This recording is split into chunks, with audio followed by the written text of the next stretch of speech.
찬송하시겠습니다. 찬송가 257장입니다. 찬송가 257장. 마음에 가득한 의심을 깨치고 지극히 화평한 마음으로 찬송을 부르는 어린 양 예수의 그 피로 속죄함 얻었네. 속죄함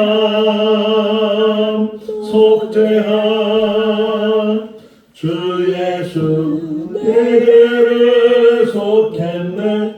할렐루야 소리를 합하여 함께 찬송하세. 그 피로 속죄함 얻었네. 금이 나은같이 없어질 보배로 속죄함 받은 것 아니요. 거룩한 하나님 어린 양 예수의 그 피로 속죄함 얻었네. 속죄함 주 예수 내 죄를 속했네. 할렐루야 소리를 합하여 함께 찬송하세. 그 피로 속죄함 얻었네.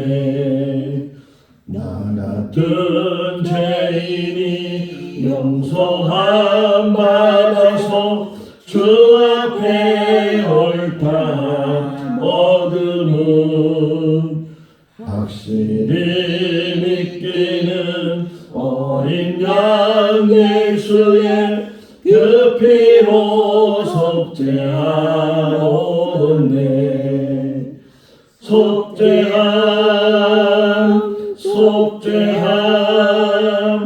주 예수 내 죄를 속했네. 할렐루야 소리를 합하여 함께 찬송하세. 그 피로 속죄함 얻었네. 거룩한 천국에 올라간 후에도 넘치는 은혜의 찬송을 기쁘게 부르는 어린 양 예수의 그 피로 속죄함 얻었네. 속죄함 주 예수 내 죄를 속했네. 할렐루야 소리를 합하여 함께 찬송하세. 그 피로 속죄함 얻었네. 잠언 20장 1절에서 15절 말씀입니다. 잠언 20장 1절에서 15절 말씀. 포도주는 거만하게 하는 것이요 독주는 떠들게 하는 것이라. 이에 미혹되는 자마다 지혜가 없느니라. 왕의 진노는 사자의 부르짖음 같으니 그를 노하게 하는 것은 자기의 생명을 해하는 것이니라. 다툼을 멀리하는 것이 사람에게 영광이거늘 미련한 자마다 다툼을 일으키느니라. 게으른 자는 가을에 밭 갈지 아니하나니 그러므로 거둘 때에는 구걸할지라도 얻지 못하리라. 사람의 마음에 있는 모략은 깊은 물 같으니라. 그럴지라도 명철한 사람은 그것을 길어내느니라.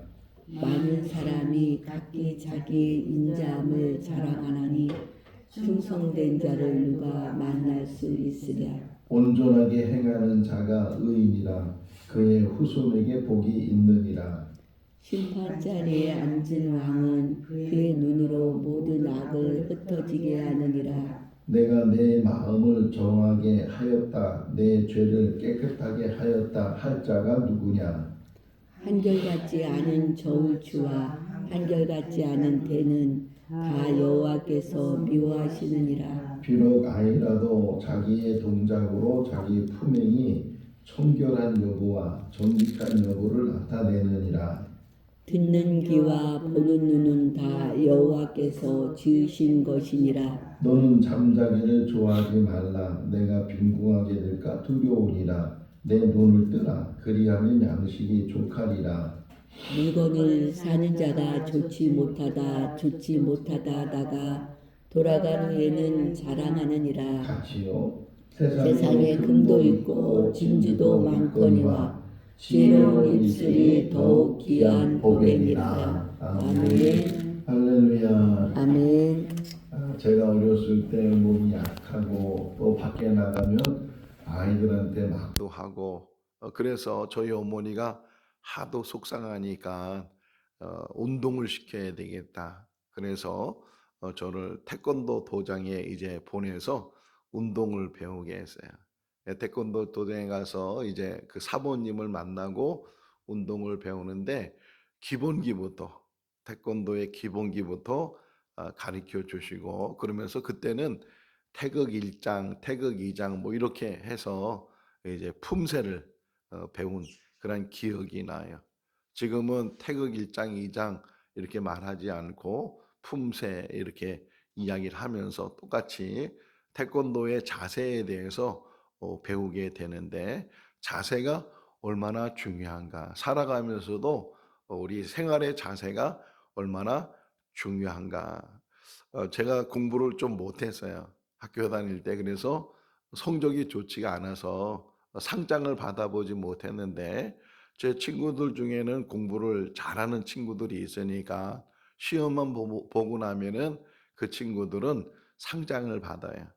뭐 조회 시간에 전체 교장 선생님이 이제 사람들 앞에서 상장을 주기도 하고 아니면 교실에서 선생님이 공부 잘하는 아이에게 상장을 주기도 하는데 상장을 받으러 나오면 그 선생님이 그 상장에 있는 내용을 읽잖아요.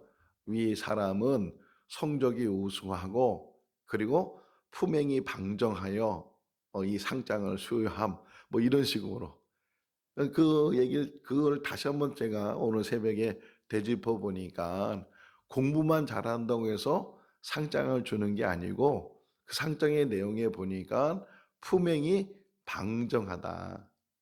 방정맞다 그 뜻이 아니고 방정하다. 이 모습이 자세가 제대로 되어 있다. 이렇게 이야기를 해요. 우리 여기 한번 11절 말씀 읽어볼까요? 11절 비록 아이라도 자기의 동장으로 자기 품행이 청결한 여부와 정직한 여부를 나타내느니라. 비록 아이라 할지라도 품행이 그러니까 그 모습이 자세가 바르게 돼 있어야 된다 하는 것이고요. 제가 이제 헌책방에 자주 가잖아요. 헌책방에 자주 가면 옛날 책들도 이렇게 보게 되고 그러는데 지금도 기억나는 것 중에 하나가 소학이라는 책을 이렇게 눈에 띄더라고요. 소학. 그래서 그 책을 사다가 이제 내용이 뭔가 하고서 보니까 이제 옛날 우리 어린아이들 학교 가기 전에 서당에 가기 전에 두 가지를 배우는데 하나는 천자문을 배워요. 한울천 따지 뭐 고무론 누룽항 뭐 그렇게 천자문을 배우고 또 하나 배우는 게 소학. 어릴 때 배우는 학문 뭐 그렇게 우리가 해석도 할 수 있는데 근데 그 소학을 보니까 다 예절이에요, 예절. 집에 있을 때 어른을 어떻게 공경해야 되는지 그런 예절에 대해서 학문적으로 가르쳐 주는 게. 그래서 우리나라를 옛날에는 동방 예의지고 이런 말을 하기도 했는데 지금은 그런 것들을 잘 찾아보지 못하고 어릴 때 또 밥 먹을 때도 어른이 수저를 들지 않았는데 애들이 먼저 수저를 들면 야단을 맞잖아요. 어른이 먼저 수저를 들어야 될 때까지 기다렸다가 어른이 먼저 수저를 들고 뭐 밥을 드시든지 반찬을 드시든지 이렇게 먼저 어른이 이게 손을 대고 나서야 우리 아이들이 아랫사람들이 식사도 하고 또 행동도 하고 이런 것들이 늘 우리 몸에 배잖아요. 근데 요즘은 그런 예절이나 그런 것들이 없다고요. 그러다 보니까 다 무너진 거예요. 다시금 우리가 우리나라를 바르게 세울 수 있는 그런 방법 중에 하나가 예절 교육이다.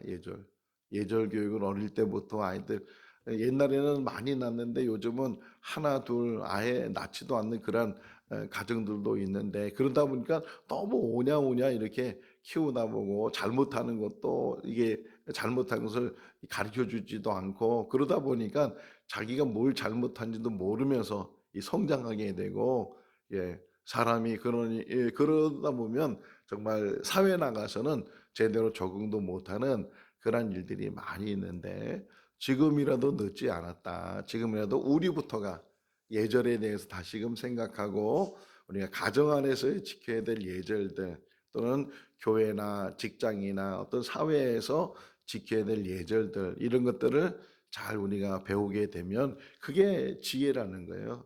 어린아이라 할지라도 그 행동이 품행이 방정하고 그리고 청결하고 그가 바르게 세워지게 되면 그 아이는 커서도 바른 사람이 될 것이고 큰 인물이 된다. 우리나라 속담 중에 떡잎을 보면 그 나무를 알 수가 있다. 떡잎부터 어릴 때부터 예절을 잘 가르쳐주고 품성을 잘 가르쳐주면 그 바르게 성장을 하게 된다 하는 것을 우리에게 이야기를 해주고 있어요. 1절을 보니까 1절은 포도주나 독주나 이런 것들을 먹고 마시다 보면 사람이 실수를 하게 되죠. 거만해지기도 하고 떠들기도 하고 이런 것들. 이 1절을 읽으니까 저희 아버지가 생각이 나더라고요. 참 약주를 좋아하시고 술을 좋아하셨는데 그냥 평소에는 법 없이 사는 사람이고 선비처럼 얌전하고 말도 잘 안 하시고 그랬던 분인데 술만 어떻게 이게 마시고 집에 들어오면 정말 밤새도록 술 조정하시고 뭐 상차려 오라고 그러고 또 그냥 오는 게 아니고 또 누굴 또 데리고 와가지고서 형님 동생 하면서 저희 어머니 괴롭히고 힘들게 하는 그런 모습이 어릴 때 늘 있었어요. 그리고 나서 또 그 다음날 보면 기억이 안 난대. 어떻게 왔는지도 모르고 무슨 말 했는지도 모르고 기억이 안 난다고 이제 그런 모습들이 지금도 눈에 선한데 술이나 이런 것들을 먹게 되면 결국은 사람이 실수를 하게 되고 가정 안에서 또는 밖에 나가서도 그런 실수를 하게 되는 그런 일들. 결국은 저희 아버님이 너무 술을 좋아하다 보니까 직장에서도 결국은 사표를 쓰게 되고 이렇게 어려움을 당하는 제가 어렸을 때 그래서 그때부터 막 저희 가정이 늘 이게 경제적으로도 늘 어렵고 힘든 그런 삶을 살았는데 우리가 이 땅에 사는 날 동안 어떻게 살아야 되는지 바르게 사는 게 뭔지 술 취하지 마라. 요것도 생각해 보니까 이게 11절 말씀하고 1절 말씀하고 연결되는 게 창세기 9장이 생각이 나더라고요. 노아 홍수 때 이제 홍수가 끝나고 나서 정착을 하게 됐는데 노아가 포도를 심었죠. 포도나무를 심고 그래서 포도주를 너무 과하게 마시다 보니까 취해가지고서 그냥 옷도 안 걸치고 벌거벗고 잠을 자고 있는데 둘째 아들 함이 그것을 보고 나서 막 자기 형제들에게 찾아가서 아버지가 벌거벗고 있다고 막 그렇게 얘기를 했을 때 그 셈과 야벳이 이제 아버지 벌거벗었다는 말을 듣고서 아버지의 옷을 가지고 들어가서 이제 그 옷을 덮어줬는데 뭐 벌거벗고 있는 노아의 모습을 덮어주네. 참 한번 성경 찾아볼까요? 네. 9장 창세기 9장 아니 이런 예절이 있었는가 할 정도로 창세기 9장 23절 말씀이에요. 야, 이 고대의 노아 시대가 얼마나 고대해요. 그런데도 불구하고 이 셈과 야벳이 하는 행동, 그 행동이 지금 봐도 참 품행이 바르고 너무 예절이 바른 그런 모습이 나타나요. 창세기 9장 23절 말씀 읽어볼까요? 셈과 야벳이 옷을 가져다가 뒷걸음질을 쳐 들어가서 그들의 아버지의 하체를 덮었으며 그들이 얼굴을 돌이키고 그들의 아버지의 하체를 보지 아니하였더라. 얼마나 이 예절이, 그죠? 들어갈 때 이게 보고 들어가는 게 더 쉬워요? 뒤로 들어가는 게 쉬워요? 보고 들어가는 게 쉽잖아요. 뒤로 들어가면 잘못해서 넘어질 수도 있고. 근데 일부러 이 두 아들은 뒷걸음질 치면서 이렇게 아버지 쪽으로 갔다. 왜요? 벌거벗은 아버지의 모습을 보면 안 되니까. 그게 아버지의 수치가 될 수 있고, 그러니까 뒷걸음질 쳐가서 그 아버지 몸을 덮어주고 얼굴을 돌이켜서 그것을 보지 않았다. 이렇게 표현되어 있는 것을 보면서 참 품행이라는 게 얼마나 중요한가. 근데 어떤 면에서 이게 단순한 일이잖아요. 한 번의 일이잖아요. 그런데 이 일로 인해서 노아가 이제 술이 깨게 되고 그 이야기를 다 듣고 함이 자기를 이렇게 흉을 보고 셈과 야벳은 자기의 흉을 덮어주고 그런 걸 다 들으니까 노아가 이제 함은 저주해죠. 함은 저주를 하고 셈과 야벳은 축복을 한단 말이에요. 근데 그것이 그 당사자에게만 끝나는 것이 아니고 대를 이어서 자자손손이 그 노아가 말한 대로 그것이 이루어졌다는 거예요. 그러니까 한 번에 내 삶의 자세와 모습이 나 한 사람으로 끝나는 것이 아니고 그것이 나뿐만 아니라 나의 자녀들, 자손들에게도 계속 그것이 이어지게 된다는 거예요. 그러니까 신앙생활도 마찬가지예요. 우리가 어떻게 신앙생활하는가에 따라서 내 삶이 바르게 세워 있으면 내 삶으로도 여기 그 얘기 또 나와요. 다시 본문으로 돌아가서 7절을 보세요. 7절에 또 한번 설명해 주는데 본문 20장 잠언 20장 7절 말씀 읽어볼까요? 온전하게 행하는 자가 의인이라 있느니라. 그 사람에게만 복이 있는 것이 아니고 그로 인해서 그의 자녀들, 자손들에게도 복이 계속 이어지게 된다는 거예요. 신명기에 보게 되면 하나님을 잘 경외하는 사람에게 몇 대까지? 1000대까지. 1000대를 한번 계산해 보세요. 1000대가 얼마나 긴가. 한 세대를 30년 정도 잡거든요. 한 세대를 30년 잡으면 거기에 1000을 곱해 보세요. 그러면 얼마가 되는 거예요? 30년에 1000대 하면은 최소한 3만 년이에요. 3만 년. 아브라함이 지금부터 4000년 전의 사람이니까 아직도 아브라함의 축복이 1000대에 이르려면 아직도 얼마나 긴 세월이 남아있어요. 그 복이 계속 흐른다는 거예요. 나 한 사람의 삶이 한 사람으로 끝나는 것이 아니고 나로 인해서 우리 자녀들, 자손들이 복을 받을 수도 있고 반대로 나로 인해서 우리 자녀들, 자손들이 저주를 받을 수도 있다. 그러니까 내 삶이 얼마나 중요한 삶인가 하는 것을 우리들에게 가르쳐 주고 있어요. 이 땅에 사는 날 동안 그래서 지혜가 더 필요하다는 게 그래서 배워야 되고 그 배움을 통해서 내 삶을 바르게 세워나가야 되고 누가 완전하다고 말할 수 있을까요? 나는 이마침 배웠으니까 나는 이마침 살았으니까 나는 그래도 이제는 말하는 일이나 행동하는 일에 실수가 없어. 잘못이 없어. 그렇게 누가 자신 있게 자기의 삶을 말할 수 있을까요? 오늘 본문에도 나와요. 한번 여기 보세요. 9절 말씀이거든요. 9절 한번 읽어볼까요? 내가 내 마음을 정하다 하였다 할 자가 누구냐? 내가 정해, 내가 바로, 내가 바름을 가지고 있어. 이렇게 말하는 사람 또는 나는 죄가 없어, 나는 깨끗한 사람이야. 이렇게 말할 수 있는 사람이 누구냐? 몇 명이나 있겠느냐?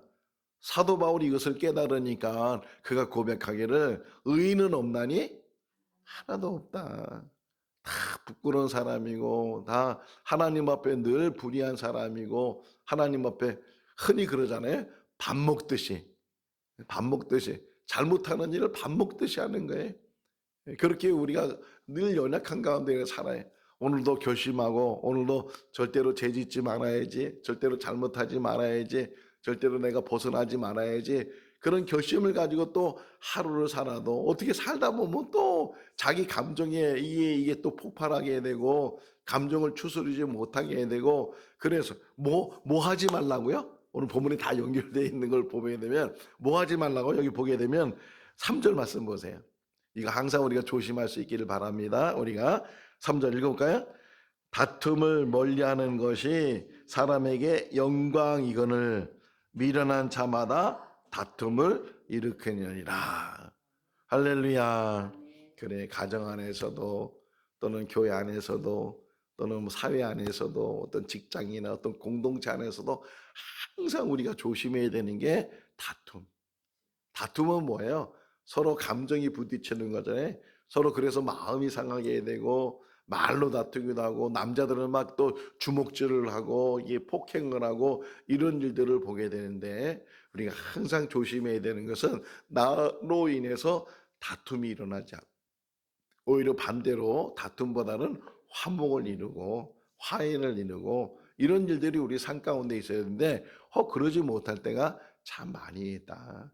우리가 오늘 하루의 삶을 살아가면서도 항상 화목을 이룰 수 있기를 바랍니다. 그게 다 어떻게 보면 나한테 달려있다는 게 무슨 말을 듣든지 어떤 상황이 일어나든지 거기에 격하지 않고 거기에 분노하지 않고 거기에 내 감정이 휘둘리지 않고 항상 나는 중심을 잡고서 살면서 항상 기쁨으로 늘 감사함으로 어떤 일을 하든지 그런 자세를 가지고 우리가 살아가게 되면 그때는 손해보는 것 같고 그때는 빼앗기는 것 같고 다 잃어버린 것 같은데 오히려 그것이 다 쌓이는 거예요.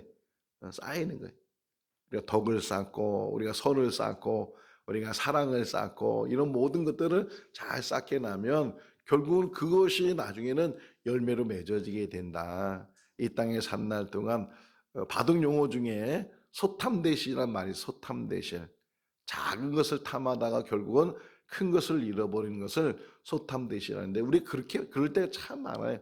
한 개 빼앗으려고 10개를 잃어버리고 100개를 잃어버린 일들이 얼마나 많이 있는가. 작은 것 때문에 우리 마음을 빼앗기지 말고 좀 넉넉하게 여유롭게 그런 삶을 살 수 있기를 바라고 또 하나는 이기려고 하지 말라는 게 기를 쓰고 이기려고 하면 그것이 이기는 것 같은데 결국은 지는 일들이 참 많이 있다. 늘 내려놓고 이기려고 하지 말고 다 맡기면서 살고 다윗이 훌륭한 게 뭐예요? 사울이 계속 다윗을 죽이려고 했는데도 다윗이 사울을 죽일 수 있는 기회 때 안 죽였거든요. 옆에 있는 사람들은 죽이자고 그런데도 불구하고 안 죽여서 하나님께 맡기는 거예요. 내 인생을 하나님께 맡길 수 있기를 바랍니다. 다 맡기면서 그러면 지금은 어려운 가운데 있지만 정말 얽혀있는 실태나가 술술술술 풀리는 것처럼 우리 인생이 풀려가게 되고 우리 인생이 새로운 은혜가 우리 인생 속에 가득 채워지게 될 줄로 믿습니다. 12절 말씀 보세요. 12절 말씀 보면 그 모든 것들은 하나님이 만드셨다. 하나님이 듣는 귀도 보는 눈도 다 하나님이 지으셨다. 이렇게 말씀하고 있는 것처럼 하나님이 주인이시라는 거예요. 하나님이 듣는 귀를 왜 만드셨어요? 하나님이 들으시니까. 보는 눈을 왜 만드셨어요? 하나님이 보시니까. 하나님이 지금도 모든 것들을 들으시고 모든 것들을 보시고 지금도 모든 것들을 감찰하시는 분이 하나님이시다. 하나만 더 우리 볼까요? 5절 말씀이에요. 5절 말씀. 같이 한번 읽어볼까요? 사람의 마음에 있는 모략은 깊은 물과 같으니라. 그럴지라도 그것을 길러내느니라. 사람의 생각을 잘 우리 모르잖아요. 저 사람이 무슨 생각을 하고 있는지 이런 것들을 잘 모르지만 그럼에도 불구하고 지혜로운 사람, 명철한 사람은 그 깊은 속 생각도 다 드러낼 수 있고 다 알아갈 수 있다는 거예요.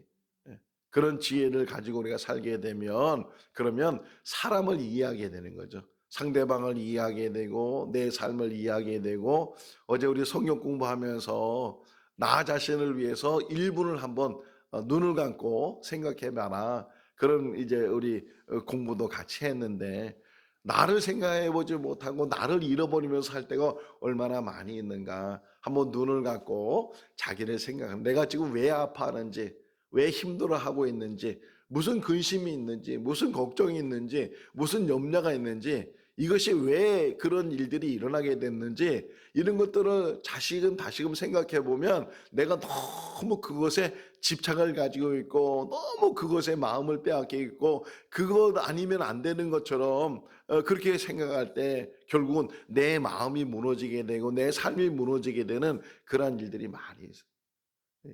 영어로 얘기도 잘 못하지만 릴렉스라는 말이 있어요. 릴렉스. 풀어요. 긴장을 풀고 마음을 풀고 다 풀고. 그래서 제일 중요한 게 인생은 내려놓는 거예요.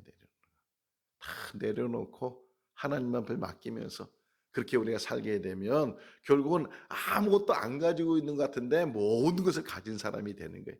근데 움켜잡으면 그거 자기가 가지고 있는 것 같은데 그것 때문에 자기 인생이 망가지게 되고 자기 삶이 무너지게 된다는 거예요. 다 내려놓고 내 것은 없나니 하나도 없다. 그 모든 것은 하나님의 것이고 잠시 하나님이 나한테 맡겼다가 또 때가 되면 하나님께서 가져가시는 것이고 사람의 삶 속에서 한 이틀 전에 3일 전에 화요일 날이었어요. 화요일 날 이게 책꽂이에 책을 하나 봤는데 제가 이제 헌책방에 많이 가서 책을 사다가 보는 책도 있지만 사다 놓고 꽂아놓은 책들도 있잖아요. 근데 한 권의 책이 이렇게 눈에 띄었어요. 눈에 띄었는데 이게 보니까 유고집이라고 써 있어서 유고집이라는 게 무슨 뜻이에요? 죽은 다음에 그 사람이 쓴 글들을 이렇게 묶은 책이 유고집인데 죽은 다음에 이제 근데 그 책이 이렇게 눈에 띄어서 이렇게 보는데 그 지은이가 누구냐면 정찬우 목사님이었어요.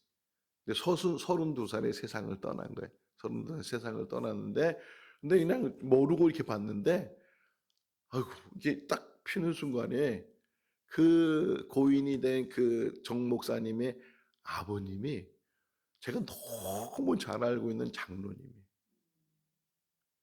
그걸 생각해 보니까 95년도에 세상을 떠났거든요. 지금부터 30년 전에 세상을 그 젊은 나이에 이제 막 목사 안수 받고 일본에 가서 박사 공부하고 이제 일본에서 교회를 개척을 하고 위임 목사 일주일 전에 심장마비로 세상을 떠나게 됐는데 근데 그 책을 보는 순간에 그 또 장로님에 대해서 이렇게 글을 읽는 순간에 너무 충격이 왔어요. 그 장로님이 얼마나 마음이 아팠을까. 그죠? 자식이 먼저 세상을 떠났으니까 얼마나 마음이 아팠겠어요. 근데 저는 그것도 모르고 그런 아픔이 있는지도 모르고 그 장로님을 이렇게 늘 만나고 이제 벌써 그 장로님도 이제 돌아가셨는데 그때 살아생전에 그 장로님 정말 내가 이 사실을 알았으면 내가 위로를 됐을 테고 정말 그 정찬우 돌아가신 그 목사님이 저하고 연배가 비슷하더라고요. 오히려 내가 정말 그 아들처럼 그분을 더 잘 이렇게 만나고 공경하고 그 마음이 막 왔었어요. 우리 모든 인생은요 다 아픔이 있어요. 다 아픔이 있어요. 남모르는 아픔을 가지고 있고 그 힘든 일들이 있거든요. 근데 그것 때문에 무너지면 인생이 다 무너지게 되잖아요. 우리 그 정장로님 아버지가 정신이니까 아들도 정신이잖아요.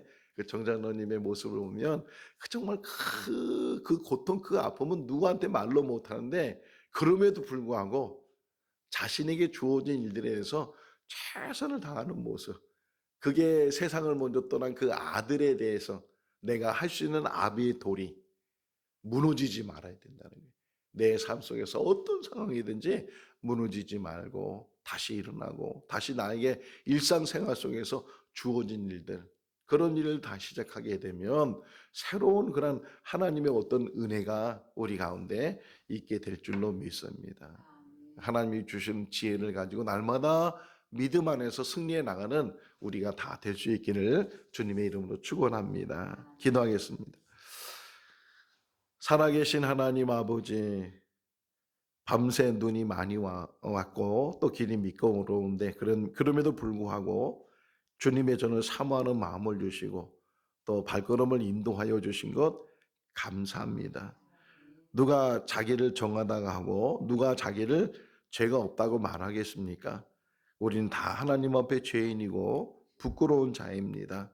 하나님의 은혜가 아니면, 자비가 아니면, 예수 그리스도의 십자가의 대속이 아니면 우리는 죄 씻음을 받을 수가 없습니다.